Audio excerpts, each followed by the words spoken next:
വേറെ ഇഷ്ടമുള്ള കണ്ടസ്റ്റന്റ് എന്ന് പറയാൻ ആരുമില്ല അതിൻ്റെ അകത്ത്? അങ്ങനെ ആരും എനിക്ക് പ്രത്യേകിച്ച് പറയാം. പിന്നെ സായി എനിക്ക് പരിചയമുള്ള ഒരു കുട്ടി എന്നുള്ള നിലയിൽ സായിനെ എനിക്ക് അവൻ്റെ ചില ചേഷ്ടകൾ, അതായത് സായി ഫാമിലിനെ കാണിക്കുന്ന സമയത്ത് സായിയുടെ ഒരു എക്സ്പ്രഷൻ ഉണ്ട്. സായി ശരിക്കും പറഞ്ഞാൽ ഈ കാറിലിരുന്ന് സംസാരിക്കുന്ന പരബ്രഹ്മം എന്നൊക്കെ ചില ആൾക്കാർ ഇങ്ങനെ ഇതില് എഴുതിയിട്ടുണ്ട്. കാറിലിരുന്ന് സംസാരിക്കുന്ന സ്റ്റേറ്റ്മെന്റ്സ് പറയുന്ന സായിയാണ് നമ്മൾക്കറിയുള്ളൂ. എനിക്ക് സായി പേഴ്സണലി അറിയില്ല.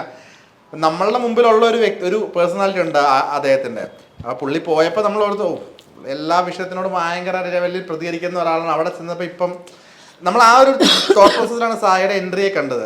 പക്ഷേ ആർക്കും ഒരു ദ്രോഹവും ചെയ്യാതെ ഏതെങ്കിലും ഒരു മൂലയിൽ മാറി അവനവന്റെ കാര്യം നോക്കി ഇരുന്ന് പോകുന്ന ഒരു കഥാപാത്രമായിട്ടാണ് സായി ഇപ്പം നിൽക്കുന്നത്. അത് വേറെ കാര്യമുണ്ട്, സായി പറയുകയും ചെയ്തു ഞാൻ ഏജന്റ് ആയിട്ടല്ല പോകുന്നത്. റിയൽ സായി അങ്ങനെ പറയുന്നത് ഒരു പക്ഷേ റിയൽ സായി ഇങ്ങനെ ആയിരിക്കാം. അതാണ് ഞാൻ പറഞ്ഞത്. ബിഗ് ബോസ് എന്ന് പറയുന്ന ആ ഒരു ഷോ സാധാരണ മാറി നിന്ന് കാണുന്ന കാണികളുടെ കാഴ്ചപ്പാടിലുള്ള ഒരു ഷോ അല്ല.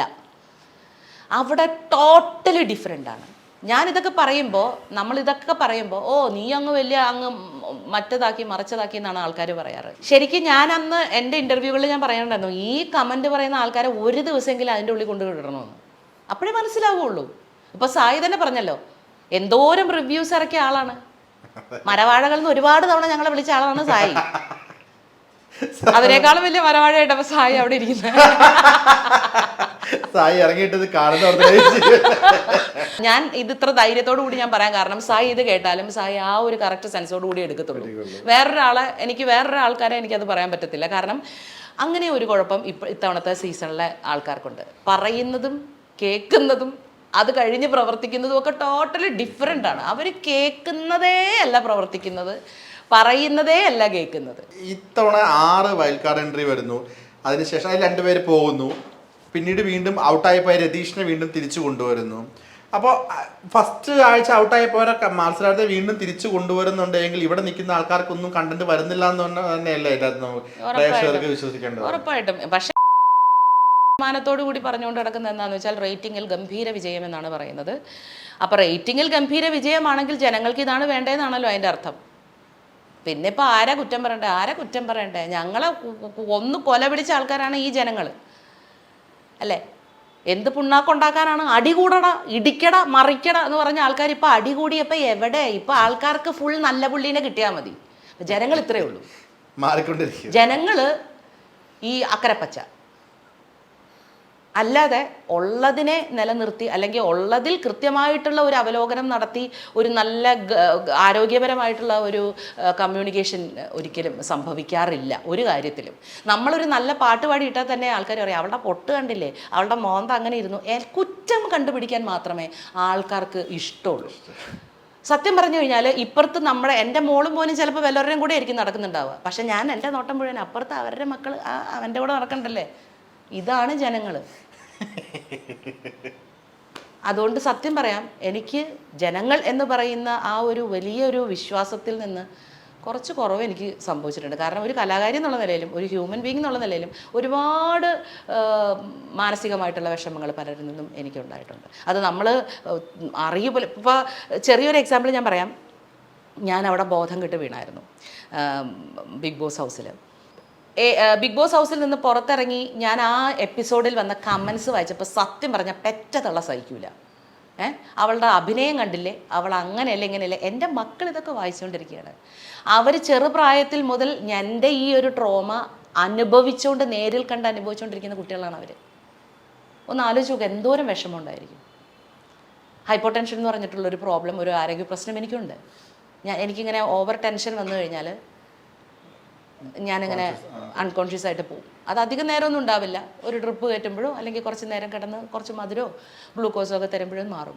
ഇതൊന്നും മനസ്സിലാക്കാതെ ജനങ്ങൾ അവരുടെ ആ ആദ്യത്തെ കാഴ്ചയിൽ എന്താണോ അത് വായി തോന്നിയത് കോതയ്ക്ക് പാട്ടെന്നുള്ള രീതിയിൽ അന്ന് പറയുകയാണ്. ഇത്രയേ ഉള്ളൂ ആൾക്കാർ. ആ ആൾക്കാർ നാളെ ഞാൻ വേറെ എന്തെങ്കിലും ചെയ്തു കഴിഞ്ഞാൽ അതിനെക്കുറിച്ച് വേറെ കുറ്റങ്ങളും പറയും. മാറിക്കൊണ്ടേയിരിക്കും. ജനങ്ങൾ എപ്പോഴും മാറിക്കൊണ്ടേയിരിക്കും. അവർക്ക് ഇപ്പം ഈ പറഞ്ഞ അഖിൽമാരാരെ സപ്പോർട്ട് ചെയ്യുന്ന ജനങ്ങൾ നാളെ അഖിൽ എന്തെങ്കിലും ഒരു പിഴവ് പറ്റി കഴിഞ്ഞാൽ എല്ലാവരും കാലെടുത്ത് നിലത്ത് വരിയിടും. ഉറപ്പാണത്. അതിന് ഏറ്റവും വലിയ എക്സാമ്പിളാണ് ഡോക്ടർ റോബിൻ. അതെ, ഡോക്ടർ റോബിൻ രണ്ടാമത് പോയി തിരിച്ചിറങ്ങിയപ്പോൾ ആളുകൾ ഡോക്ടർ റോബിനെ ഇനി പറയണമൊന്നും ബാക്കി ഉണ്ടായിരുന്നില്ല. കുറച്ച് അദ്ദേഹത്തിൻ്റെ ഇമോഷൻ കൊണ്ട് അദ്ദേഹം പറഞ്ഞത് വാക്കുകൾ തെറ്റിപ്പോയതായിരിക്കാം മേ ബി. അല്ല, പക്ഷെ വാക്കുകൾ അങ്ങനെ തെറ്റാൻ പാടില്ല, അത് വേറെ കാര്യം. കാരണം എന്ന് വെച്ചാൽ ബിഗ് ബോസ് എന്ന് പറയുന്ന ഷോയിൽ ഞാൻ അനുഭവിച്ചിട്ടുണ്ടെങ്കിൽ അതിൽ സത്യസന്ധമായിട്ട് നമ്മൾ കാര്യങ്ങൾ പറയണം, അല്ലേ?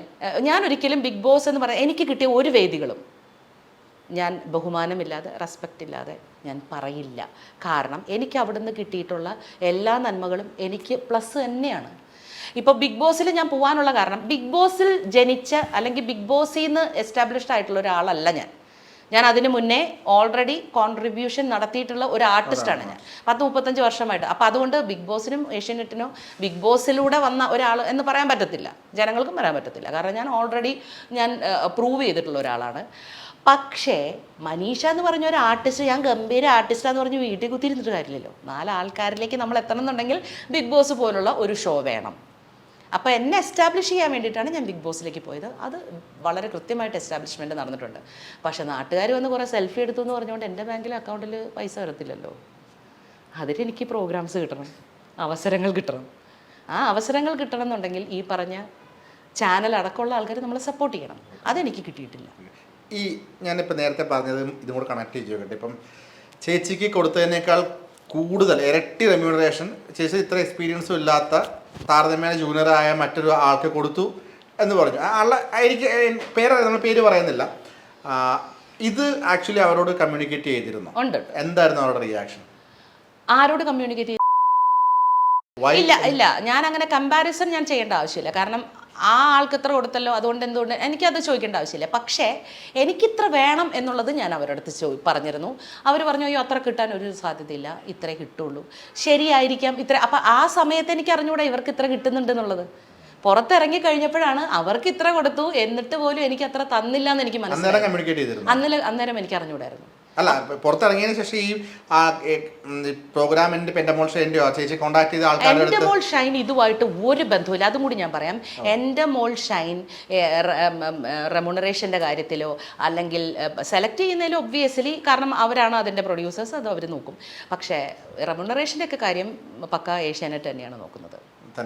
അപ്പം അവിടെ ആരോടെങ്കിലും കമ്മ്യൂണിക്കേറ്റ് ചെയ്തിരുന്നു? ഇപ്പം ഈ സോയുടെ ചേച്ചിയുടെ അത്ര എക്സ്പീരിയൻസ് ഇല്ലാത്ത ഒരാൾക്ക് കൂടുതൽ പേയ്മെന്റ് കൊടുക്കുമ്പോൾ വൈ എന്ന് ചോദിച്ചിരുന്നു? എന്തുകൊണ്ടാണ് കമ്മ്യൂണിക്കേറ്റ് ചെയ്യാൻ പറ്റില്ല, അല്ലെങ്കിൽ മോശമായി പോയി, അങ്ങനെ എന്തെങ്കിലും കമ്മ്യൂണിക്കേറ്റ് ചെയ്തിരുന്നു? അത് ഞാൻ ചോദിച്ചിട്ടില്ല, അത് ഞാൻ കമ്മ്യൂണിക്കേറ്റ് ചെയ്തിട്ടില്ല. കാരണം എന്ന് വെച്ചാൽ എന്തിനാണ് മോശമായി പോയി എന്നിപ്പോൾ ഞാൻ പറയേണ്ട ആവശ്യമുണ്ടോ? അവർക്ക് എന്താ ബോധമില്ലേ? ഈ പറഞ്ഞ ആൾക്കാർ സീനിയോറിറ്റിയുടെ വർത്താനം പറഞ്ഞ് നടക്കുന്ന ആൾക്കാരാണല്ലോ. ഞങ്ങൾ സീനിയേഴ്സാണ്, ഞങ്ങൾ അങ്ങനെ ബഹുമാനിക്കണം, ഇങ്ങനെ ഇതാക്കണം, പഞ്ചമുച്ച മടക്കി ഇങ്ങനെ നിൽക്കണം, സാറേ എന്ന് വിളിക്കണം എന്നൊക്കെ പറയുന്ന ആൾക്കാരാണല്ലോ. അപ്പോൾ അവർക്ക് അറിഞ്ഞൂടെ ഒരു ആർട്ടിസ്റ്റിൻ്റെ വാല്യൂ, എക്സ്പീരിയൻസിൻ്റെ വാല്യൂ ഒക്കെ അവർക്ക് അറിയാവുന്ന കാര്യമല്ലേ. പിന്നെ ഈ പറഞ്ഞതുപോലെ കരയുന്ന കുട്ടിക്കേ പാലുള്ളൂ എന്നുണ്ടെങ്കിൽ ഏതുനേരം നമുക്ക് കരഞ്ഞുകൊണ്ടിരിക്കാൻ പറ്റത്തില്ലല്ലോ. വേറെ ജീവിതത്തിൽ ഒരുപാട് കാര്യങ്ങളുണ്ട്. എനിക്ക് ബിഗ് ബോസോ അല്ലെങ്കിൽ ഏഷ്യാനെറ്റോ മാത്രമല്ല, ഞാൻ വേറെ ഒരുപാട് കാര്യങ്ങൾ ചെയ്തുകൊണ്ടിരിക്കുന്ന ആളാണ്. പാടുന്നുണ്ട്, അഭിനയിക്കുന്നുണ്ട്, അല്ലാതെ ഞാൻ വരയ്ക്കുന്നുണ്ട്, എഴുതുന്നുണ്ട്, ഒരുപാട് കാര്യങ്ങൾ ചെയ്യുന്നുണ്ട്. എൻ്റെ ജീവിതം ബിഗ് ബോസിൽ തളച്ചിടാൻ എനിക്ക് താല്പര്യമില്ല. ഇപ്പോൾ ഡോക്ടർ റോബിൻ്റെ പോസ്റ്റുകൾക്ക് താഴെയൊക്കെ അദ്ദേഹത്തിന് സോറി പറഞ്ഞും നിങ്ങൾ പറഞ്ഞാൽ ശരി എന്നൊക്കെ പറഞ്ഞു ഒരുപാട്. അതിനോട് എനിക്ക് വലിയ താല്പര്യമില്ല. ഇപ്പം ഈ പറഞ്ഞ ആളുകൾ അങ്ങോട്ടും മാറിക്കൊണ്ടിരിക്കും. അതാ ഞാൻ പറഞ്ഞത്, റോബിന്റെ അന്നത്തെ പ്രകടനത്തിനോടും പ്രസ്താവനത്തിനോടും എനിക്കും വിയോജിപ്പുണ്ട്. കാരണം എന്ന് വെച്ചാൽ അത് ഞാൻ വീണ്ടും എടുത്തിടുന്നില്ല.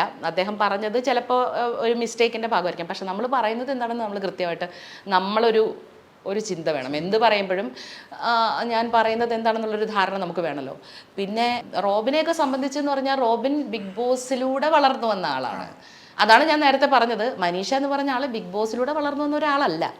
ബിഗ് ബോസിൽ മനീഷ എന്ന് പറഞ്ഞൊരു ആർട്ടിസ്റ്റിനെയാണ് കൊണ്ടുവന്നത്. അപ്പം അതുകൊണ്ട് ഈ പറഞ്ഞ പോലെ ഇപ്പോൾ ഇത്തരം എന്താ പറയുക വേർതിരിവുകളുണ്ടല്ലോ, അത് വളരെ കലശമായിട്ട് ഈ സോഷ്യൽ മീഡിയകളിലാണെങ്കിലും ഇത്തരം കലാമേഖലകളിലാണെങ്കിലും ഒക്കെ ഭയങ്കരമായിട്ടുണ്ട്. ജെനുവിനായിട്ടുള്ള ആൾക്കാർക്ക് ഒരു ന്യായമായിട്ടുള്ള ഒരു വാല്യൂ അല്ലെങ്കിൽ ഒന്നും കിട്ടുന്നില്ല എന്ന് തന്നെ പറയേണ്ടി വരും. എല്ലാം ഈ ഭോഷ്കത്തരങ്ങൾ ഒക്കെ കാട്ടിക്കൂട്ടുന്ന ആൾക്കാർ. ഇപ്പം ഈ റോബിനെ തന്നെ എന്ത് കണ്ടിട്ടായിരുന്നു ആൾക്കാർ പൊക്കി പിടിച്ചുകൊണ്ട് കിടന്നത്? എന്ത് കണ്ടിട്ടായിരുന്നു? അലറൽ കണ്ടിട്ടോ അല്ലെങ്കിൽ വേറെ എന്തെങ്കിലും കണ്ടിട്ടോ? അതേ ജനങ്ങൾ എന്ത് കണ്ടിട്ടാണ് റോബിന് എഗൻസ്റ്റ് ആയത്? ഇപ്പം എല്ലാവരും സപ്പോർട്ട് ചെയ്യുന്നു. അപ്പോൾ ഇതൊക്കെ ഇത്രയേ ഉള്ളൂ, ഒന്നും ശാശ്വതമല്ല. നമ്മൾ ആർജിച്ചെടുക്കുന്ന നമ്മുടെ സ്വഭാവവും നമ്മുടെ കർമ്മവും നല്ലതാണെന്നുണ്ടെങ്കിൽ അത് നമ്മളോടൊപ്പം കാലാകാലം മണ്ണടിക്കുന്നവരെ നമ്മുടെ കൂടെ ഉണ്ടാവും. ബാക്കി ഒന്നും കണ്ട് നമ്മൾ മോഹിക്കരുത്. അതാണ് ഇതിൽ നിന്ന് എനിക്ക് കിട്ടിയിട്ടുള്ളൊരു ഉപദേശം. ഇപ്പൊ ഈ പറഞ്ഞ ഒരു പ്രസ്താവന, ഇപ്പം ആരാര് പറഞ്ഞ പ്രസ്താവന, ഇനി മുന്നോട്ട് അടുത്തൊരു സീസൺ വരുമ്പോൾ സ്വാഭാവികമായിട്ടും അതൊരു വലിയ ചോദ്യചിഹ്നമായിട്ട് പല ഇപ്പൊ ഫീമെയിൽ ആർട്ടിസ്റ്റ് ആണെന്നുണ്ടെങ്കിലും ഒരു കളങ്കമായിട്ട് കിടക്കില്ല, തെളിയാത്തടത്ത്. ഐ മീൻ ആരാണ് എന്താണെന്ന് കൃത്യമായിട്ട് പറയാത്തടത്തോളം കാലം സപ്പോസ് പറഞ്ഞാലും ഈ ഷോയിൽ ഇങ്ങനെയൊക്കെ ഉണ്ട്, അപ്പൊ കയറുന്നവർക്ക് എപ്പോഴും ഒരു നെഗറ്റീവ് ഇമേജിലേക്ക് പോകുന്നു. അത് സ്വാഭാവികമായിട്ടും ഉണ്ടാവും. പക്ഷെ അതാണ് ഞാൻ പറഞ്ഞത്, അത് ഓരോരുത്തരുടെ ചോയ്സ് ആണ്. ഈ നടി എന്നുള്ള പേര് എനിക്ക് വേണമോ വേണ്ടയോ എന്നുള്ളത് എൻ്റെ തീരുമാനമാണ്. അത് മോശമായിട്ടുള്ള ഒരു മേഖലയാണെന്ന് എനിക്ക് തോന്നിയാൽ അത് വേണ്ടാന്ന് ഞാൻ വെക്കണം. അല്ലാതെ അയ്യോ അത് മോശമാണല്ലോ എന്ന് പറഞ്ഞിട്ട് ഒരു കുറ്റബോധത്തിൽ ഞാൻ അവിടെ നിന്നുള്ളത് പങ്ക് പറ്റുകയും എന്നിട്ട് ആ കുറ്റബോധം കൊണ്ട് നടക്കുന്നതിനും അർത്ഥമില്ലല്ലോ. രണ്ടിലൊന്നും നമ്മൾ തീരുമാനിക്കണം. സ്ട്രോങ് ആവണം നമ്മുടെ തീരുമാനങ്ങൾ. പിന്നെ വേറൊരു കാര്യം ഞാൻ പറയാം, എൻ്റെ അടുത്ത് എപ്പോഴും ചോദിക്കാറുണ്ട്, ഗായിക എന്നുള്ള നിലയിലും നടി എന്നുള്ള നിലയിലും അറിയപ്പെടുന്ന ഒരാളാണ് നിങ്ങൾ. അപ്പോൾ ഗായിക എന്നുള്ള നിലയിൽ അറിയപ്പെടുന്ന ഒരു സ്ത്രീയെ നടി എന്നുള്ള നിലയിൽ എങ്ങനെയാണ് ജനങ്ങൾ കാണുന്നത് എന്നുള്ളൊരു ചോദ്യം എൻ്റെ അടുത്ത് ചോദിക്കാറുണ്ട് പലരും. എനിക്ക് പറയാനുള്ള ഒരു ഒറ്റ കാര്യം മാത്രമേ ഉള്ളൂ, നടിയാണെങ്കിലും ഗായികയാണെങ്കിലും ഞാൻ തന്നെയാണ്. അവിടെ എൻ്റെ ബേസിക് നേച്ചറുണ്ട്. അവിടെ ഞാൻ തെറ്റ് ചെയ്യുന്നില്ല എന്നുണ്ടെങ്കിൽ എനിക്ക് ഭയക്കേണ്ട ആവശ്യം എന്തിനാണ്? പിന്നെ വല്ലാണ്ട് ചാരിത്രശുദ്ധി കാണിച്ച് ജീവിക്കേണ്ട ആവശ്യമുണ്ടോ? തെറ്റ് ചെയ്യാത്ത മനുഷ്യന്മാരുണ്ടോ? എല്ലാവർക്കും തെറ്റ് സംഭവിക്കും. ആ തെറ്റ് വേറൊരാളുടെ ജീവിതത്തെ ബാധിക്കുന്നുണ്ടെങ്കിൽ മാത്രമേ നമ്മൾ ടെൻഷൻ അടിക്കേണ്ട കാര്യമുള്ളൂ. അതല്ലാത്തടത്തോളം നിൻ്റെ സന്തോഷം വേറൊരാളെ ചോദ്യം ചെയ്യുന്നില്ല, അല്ലെങ്കിൽ വേറൊരാളുടെ ജീവിതത്തെ ബാധിക്കുന്നില്ല എന്നുണ്ടെങ്കിൽ നീ സന്തോഷിക്കുന്നതിൽ എന്താ തെറ്റ്? അതൊരു സ്ട്രോങ് പോയിന്റാണ്. തീർച്ചയായിട്ടും. എൻ്റെ അടുത്ത് ആരും നീ അങ്ങനെയല്ലേ ഇങ്ങനെയല്ലേ പറയാൻ വരണ്ട. ഇത്ര കാലം പറഞ്ഞ് സങ്കടപ്പെട്ട് ഞാൻ ഇരുന്നിട്ടുണ്ട്. അയ്യോ അവരങ്ങനെ ചിന്തിച്ചല്ലോ, ഇവരിങ്ങനെ ചിന്തിച്ചല്ലോ. ഇനി അതിന് എനിക്ക്, കാരണം എൻ്റെ ജീവിതം, ഞാൻ ഇത്രയും വയസ്സായി, ഇത്രയും എക്സ്പീരിയൻസ് ആയി, ഇനി ആരും എന്നെ അനലൈസ് ചെയ്യാൻ വരണ്ട. പാപം ചെയ്യാത്തവൻ കല്ലെറിയട്ടെ എന്നാണ് ബൈബിളിലുള്ളത്. ഈ പറയുന്ന കമൻ്റ് ഇടുന്ന പല ആൾക്കാരുടെയും വീട്ടിൽ പോയി നോക്കിയാൽ അറിയാം ഇവൻ്റെയൊക്കെ സ്വഭാവം എന്താണെന്ന്. ആണല്ലോ. അതുകൊണ്ടാണ് ഞാൻ പറയുന്നത്, എനിക്ക് വേറൊരാളെ രൂക്ഷമായിട്ട് വിമർശിക്കാനുള്ള കഴിവ് അല്ലെങ്കിൽ യോഗ്യത എനിക്കുണ്ടോ എന്ന് ആദ്യം ഞാൻ ചിന്തിക്കണം. ഞാൻ ആരെക്കുറിച്ചും കൂടുതൽ പറയാത്തത് അതുകൊണ്ടാണ്. ഇപ്പോൾ നമുക്ക് ബിഗ് ബോസിലേക്ക് തിരിച്ചു വന്നാൽ ഈ സീസണിൽ ആരായിരിക്കും വിന്നറാവാന്ന് എന്തെങ്കിലും ഒരു ആരെ ഇഷ്ടമുള്ളെന്ന് പറഞ്ഞു, ബട്ട് സ്റ്റിൽ തമ്മിൽ ഭേദം തൊമ്പെന്ന് പറഞ്ഞ ആളുണ്ടാവുള്ളൂ. ഇനിയിപ്പോൾ അവർക്ക് എല്ലാവർക്കും കപ്പ് കൊടുക്കുകയായിരിക്കും നല്ലത്. കാരണം എനിക്ക് തോന്നുന്നു എവിക്ഷൻസ് വളരെ കുറവാണ് ഇത്തവണ നടന്നിട്ടുള്ളത്. വളരെ വളരെ വളരെ കുറവാണ് നടന്നിട്ടുള്ളത്. പല എവിക്ഷൻസിൽ വന്ന ആൾക്കാർ പോലും ഒരു സഹതാപത്തിൻ്റെ പുറത്ത്, അല്ലെങ്കിൽ വിഷു എന്നതിൻ്റെ പുറത്ത് ജാൻമണിയെയും ശരണ്യയും എവിക്ഷൻ വേണ്ടാന്ന് വെച്ചു. അങ്ങനെ ഒരു വേണ്ടാന്ന് വെക്കൽ എനിക്ക് കൂടെ തരായിരുന്നല്ലോ അവർക്ക്. 36ാമത്തെ ദിവസം അവരെന്നെ നിർദാക്ഷണ്യം പറഞ്ഞു വിട്ടു. അതുകൊണ്ട് അതൊരു അൺഫെയർ എവിക്ഷനായി പോയി അവരോട് കമ്മ്യൂണിക്കേറ്റ് ചെയ്തിട്ടുണ്ടോ? ഞാൻ ഒരു ഇദ്ദേഹത്തെ വിളിച്ചപ്പോൾ അദ്ദേഹം വളരെ മോശമായിട്ടാണ് എൻ്റെ അടുത്ത് പെരുമാറിയത്. മനീഷ, ഇത് ജനങ്ങൾ തീരുമാനിച്ചതാണ്. എന്ത് ജനങ്ങൾ തീരുമാനിച്ചത്? മനീഷ എന്ന് പറഞ്ഞ ഒരു വ്യക്തിക്ക് എനിക്ക് നല്ല കോൺഫിഡൻസ് ഉണ്ട്. ഒരു 50 ദിവസമെങ്കിലും അവിടെ നിൽക്കാനുള്ള കഴിവുള്ള ഒരാൾ തന്നെയാണ് ഞാൻ. ഇനിയിപ്പോൾ ഇതിൻ്റെ താഴെ എന്ത് കമൻസ് വന്നാലും ശരി, എനിക്കത് വിഷയമേ അല്ല. ഈ പറയുന്ന കാര്യങ്ങളൊക്കെ സ്വാഭാവികമായിട്ടും ഈ പറഞ്ഞ ഇൻ്റർവ്യൂസ് ഒക്കെ ലാലേട്ടൻ കാണുന്നുണ്ടാവാം, അദ്ദേഹം അറിയുന്നുണ്ടാവാം. ഇപ്പം ഈ മാരാർ ഉൾപ്പെടെ ഇപ്പം ചേച്ചി ഇപ്പം നമ്മളെ ഈ ഇൻ്റർവ്യൂ പുറത്ത് വരുമ്പോഴൊക്കെ ഉള്ള കാര്യങ്ങൾ അടുത്ത ഒരു വീക്കെൻഡ് എപ്പിസോഡ്സിലോ അല്ലെങ്കിൽ എന്തെങ്കിലും മാറ്റങ്ങൾ വരും ഇനി മുമ്പോട്ടെന്ന് തോന്നുന്നുണ്ടോ? ഇത്രയും കാര്യങ്ങൾ പുറത്തേക്ക് വരുന്നു, ആളുകൾ ഇത് ഡിസ്കഷനിലേക്ക് എടുക്കുന്നു, അതിൻ്റെ അകത്തുള്ള കണ്ടസ്റ്റൻസ് അത് തന്നെയാണ്, നിങ്ങൾ അതിൻ്റെ അകത്തുള്ള സ്ട്രോങ് കണ്ടസ്റ്റൻസ് തന്നെയാണ് എതിരെ പറയുന്നത്. അങ്ങനെ ഒരു മാറ്റം വരണമെന്നുണ്ടെങ്കിൽ ലാലേട്ടൻ അന്ന് ഈ ഗബ്രിയെയും ജാസ്മിൻ്റെയും ഈ പ്രണയ രംഗങ്ങൾ കാണിച്ച ദിവസം അവർ തീരുമാനിക്കണമായിരുന്നു. അല്ലെങ്കിൽ പുറത്ത് വന്ന കണ്ടസ്റ്റൻറ്റ് വൈൽഡ് കാർഡ് എൻട്രികൾ ജാസ്മിനോട് അതൊക്കെ പറഞ്ഞു കഴിഞ്ഞപ്പോൾ അവർ കാണിക്കണമായിരുന്നു. എന്നിട്ട് പോലും അതിലൊരു വലിയ വ്യത്യാസമൊന്നും വന്നിട്ടില്ലല്ലോ. അപ്പോൾ ഇനിയിപ്പോൾ വ്യത്യാസം വരാൻ സാധ്യതയുണ്ടെന്ന് എനിക്ക് തോന്നുന്നില്ല. പിന്നെ ഞാൻ നേരത്തെ പറഞ്ഞ പോലെ ഒരു ബേസിക് നേച്ചറുണ്ട്, അത് മാറാൻ വളരെ പ്രയാസമാണ്. നമുക്ക് ഈ 1 മണിക്കൂറോ അരമണിക്കൂറോ ഒരു ഇൻ്റർവ്യൂവിലിരുന്ന് ഭയങ്കര പോളിഷായിട്ട് സംസാരിക്കുന്നത് പോലെയല്ല 24 hours ഒരു മനുഷ്യനെ കാണിക്കുമ്പോൾ. അവിടെ എവിടെയെങ്കിലും നമ്മളറിയാതെ നമ്മളായി പോകും. അവനവൻ്റെ ക്യാരക്ടർ ഒബ്വിയസ്ലി നമുക്ക് വരും. ഈ പറഞ്ഞ ക്യാമറകളൊക്കെ ഇവിടെ ഉണ്ടെന്ന് നമുക്ക് വല്ലപ്പോഴൊക്കെ ചിന്തകൾ ഉണ്ടാവുള്ളൂ. അത് കഴിഞ്ഞാൽ ഈ ചിന്തയൊക്കെ നമുക്ക് പോവും. ഈ ക്യാമറകൾ മുഴുവൻ നമ്മളെ നിരീക്ഷിച്ചുകൊണ്ടിരിക്കുകയാണെന്നുള്ള ബോധമൊക്കെ വല്ലപ്പോഴും മാത്രമേ ഉണ്ടാവുള്ളൂ. നമ്മൾ ദേഷ്യപ്പെടുമ്പോൾ, അമിതമായിട്ട് സന്തോഷിക്കുമ്പോൾ, ഈ പറഞ്ഞ പോലെ അമിതമായിട്ട് പ്രണയിക്കുമ്പോൾ ഒക്കെ നമ്മൾ ഈ ക്യാമറകളെ മറക്കും. ആ മറക്കുന്നതാണ് പലതും നമ്മൾ ഈ കാണുന്നത്. അതാണ് അവർക്ക് എഡിറ്റേഴ്സിന് ചാകര. എനിക്ക് തോന്നുന്നു അവരെ ചുറ്റിപ്പറ്റിയാണ് ഇപ്പോഴത്തെ സീസൺ മുഴുവൻ വിവാദങ്ങളും കണ്ടത് എല്ലാം അവരുടെ രണ്ടുപേരെ ചുറ്റിപ്പറ്റിയാണ് പോകുന്നത്. ബിഗ് ബോസ് സത്യം പറഞ്ഞ ജാസ്മിന്റെയും ഗബ്രിയുടെയും ഒരു എപ്പിസോഡായി മാറി ബിഗ് ബോസ് സീസൺ 6 എന്ന് വേണമെങ്കിൽ പറയാം. കാരണം ബാക്കിയുള്ളവരുടെ ഒന്നും കണ്ടന്റുകൾക്ക് ഒരു പ്രാധാന്യമില്ലാത്ത ഒരു അവസ്ഥയിലായി. ഒരു തവണ ഞാൻ ലൈവ് ഇരുന്ന് കണ്ടപ്പോൾ എത്രയോ മണിക്കൂർ, അത് അവർ പറയണത് ക്ലിയർ പോലുമല്ല. ഈ ഗബ്രിയും ജാസ്മിനും പറയുന്നത് ഇങ്ങനെ കേൾക്കുന്നുള്ളൂ. നമ്മൾ ഇവരെന്താ ഈ പറയുന്നത്? എത്ര മണിക്കൂർ? അതിൻ്റെ അർത്ഥം എന്താ? വേറെ ഒന്നുമില്ലേ അതിനകത്ത്? ശേഷം നമ്മൾ ഒരുപാട് കാര്യങ്ങൾ സംസാരിച്ചു. ഇനി എന്തെങ്കിലും നമുക്ക് സംസാരിക്കാനുണ്ടോ? എനിക്ക് തോന്നുന്നു ഈ ഒരു സബ്ജക്റ്റിനെ കുറിച്ച് ഒരുവിധപ്പെട്ട എല്ലാ കാര്യങ്ങളും നമ്മൾ സംസാരിച്ചിട്ടുണ്ട്. എന്തായാലും ഈ അഖില് പറഞ്ഞ ഒരു വിഷയം അഖില് വ്യക്തവും സ്പഷ്ടവുമായിട്ട് കാര്യം അഖില് അവതരിപ്പിച്ചിട്ടുണ്ട്. പക്ഷെ അതിലൊരു ക്ലാരിറ്റി കുറവ് എന്താണെന്ന് വെച്ചാൽ ആരാണ് എന്നുള്ളതിന് ഒരു വ്യക്തത വന്നിട്ടില്ല. അതുകൂടി ക്ലിയർ ആയി കഴിഞ്ഞാൽ ഈ ഒരു സബ്ജക്റ്റിനെ കുറിച്ച് ജനങ്ങളുടെ ഇടയിലുള്ളൊരു സംശയം, ആര് വിളിച്ചു ആര് പോയി എന്നുള്ളത് മാറിക്കിട്ടും. അത് പറയേണ്ടത് അഖിലിൻ്റെ ഒരു ഉത്തരവാദിത്വം കൂടിയാണ്. കാരണം ഇങ്ങനൊരു വിഷയം അഖിലാണ് എടുത്തിട്ടത്.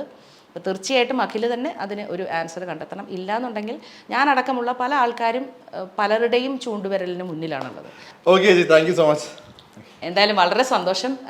ഈ ഒരു സമയത്ത് എന്നെ കൂടി എന്താ പറയുക വിളിച്ച് ഒരു ഇൻ്റർവ്യൂ തന്നതിന് ഒരുപാട് സന്തോഷം. ഇതിൽ ഞാൻ പറഞ്ഞതിൽ എന്തെങ്കിലുമൊക്കെ മോശം അല്ലെങ്കിൽ എന്തെങ്കിലുമൊക്കെ തെറ്റായിട്ട് നിങ്ങൾക്ക് തോന്നിയിട്ടുണ്ടെങ്കിൽ തീർച്ചയായിട്ടും നിങ്ങൾക്ക് വിമർശിക്കാം. പക്ഷേ അത് ആരോഗ്യപരമായിട്ടായിരിക്കണമെന്ന് മാത്രമേ ഉള്ളൂ. പിന്നെ ഇതൊക്കെ ഓരോരുത്തരുടെ നിലപാടുകളാണ്. എൻ്റെ ഒരു ആഗ്രഹം ഞാൻ പറഞ്ഞതേ ഉള്ളൂ. എന്തായാലും ഇനിയും നിങ്ങളുടെ തുടർ സപ്പോർട്ട് ഉണ്ടാവുമെന്ന് പ്രതീക്ഷിക്കുന്നു. നന്ദി, നമസ്കാരം.